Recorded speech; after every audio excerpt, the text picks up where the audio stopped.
Halo semuanya.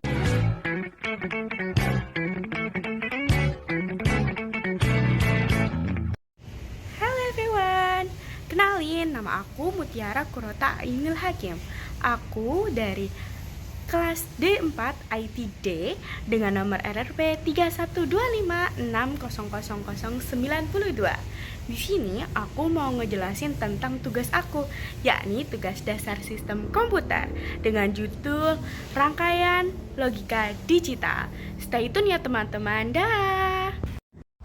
Di sini kita akan menjelajahi dasar-dasar sistem yang menggerakkan komputer dari perangkat digital, yakni logika digital. Rangkaian ini beroperasi pada dua kondisi dasar. Logika 1, yakni high, dan logika 0 yang berarti low, mengimplementasikan dari menggunakan komputer komponen dasar yang disebut dengan gerbang logika, seperti AND, NOR, NAND, dan lain-lain.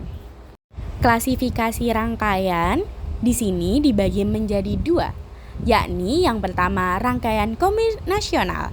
Rangkaian kombinasional yakni keluarannya hanya ditentukan oleh input saat ini. Mereka tidak memiliki memori, contohnya pada kalkulator dan decoder. Di sini yang kedua ada rangkaian sekuensial, yakni keluaran ditentukan oleh input saat ini dan kondisi output sebelumnya. Inilah yang kemungkinan adanya memori. Blok dasarnya, elemen memori utama dalam rangkaian sekuensial adalah flip-flop.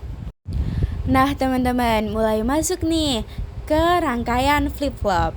Mari kita cari tahu apa aja komponen-komponen yang ada di flip-flop. Yang pertama ada LED, yakni indikator status output yang berfungsi untuk menampilkan status logika keluaran Q dan Q komplement. Jika LED menyala, statusnya adalah 1, dan jika mati, statusnya adalah 0.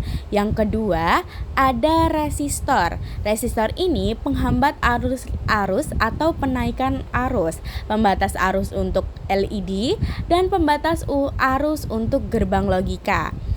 Untuk yang ketiga, ada kapasitor yang berfungsi untuk menyimpan energi penghilang noise.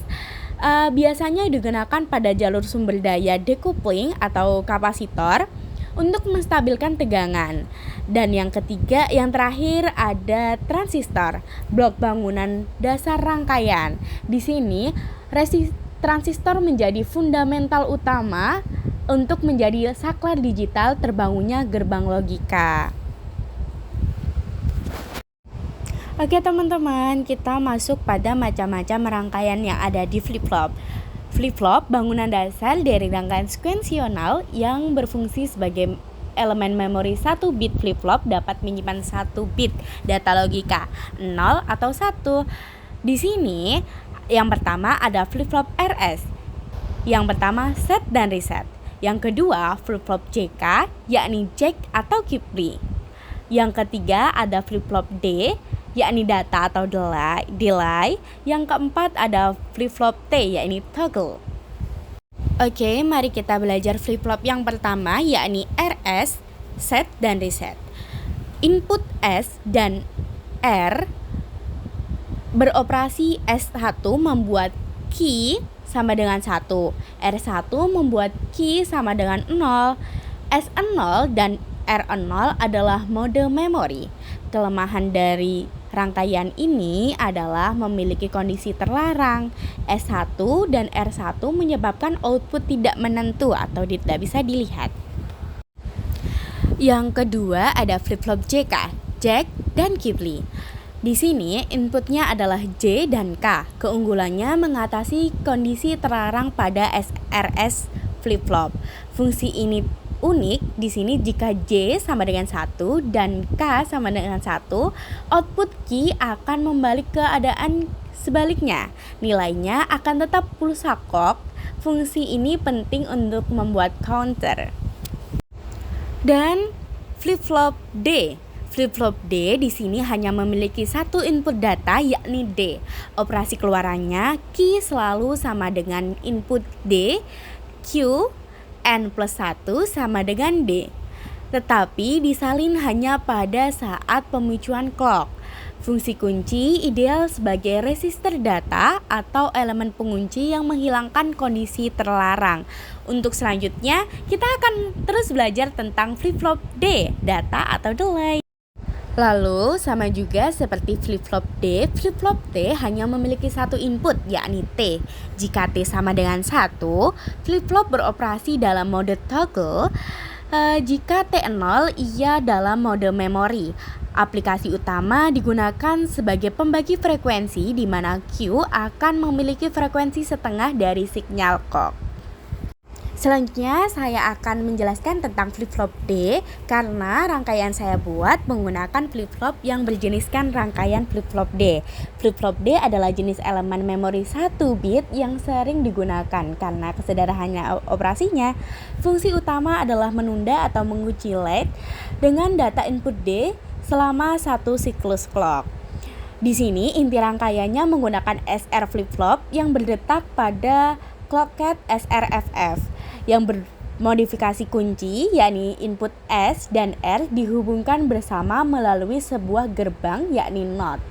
Hasilnya, karena R selalu merupakan kebalikan dari S, yaitu R sama dengan S komplement, maka input dari S dan R tidak akan pernah berada pada kondisi yang sama. S sama dengan 1, R sama dengan 1, atau bahkan S sama dengan 0, R sama dengan 0 secara bersamaan saat clock aktif. Ini secara efektif menghilangkan kondisi terlarang. S sama dengan 1, R sama dengan 1. Input akhirnya satu-satunya input data yang tersisa adalah D. Ini adalah contoh rangkaian flip-flop saya. Dan saat dinyalakan seperti ini. Dan ini ketika saya melakukan visual simulator menggunakan CPU Visual Simulator GitHub i0.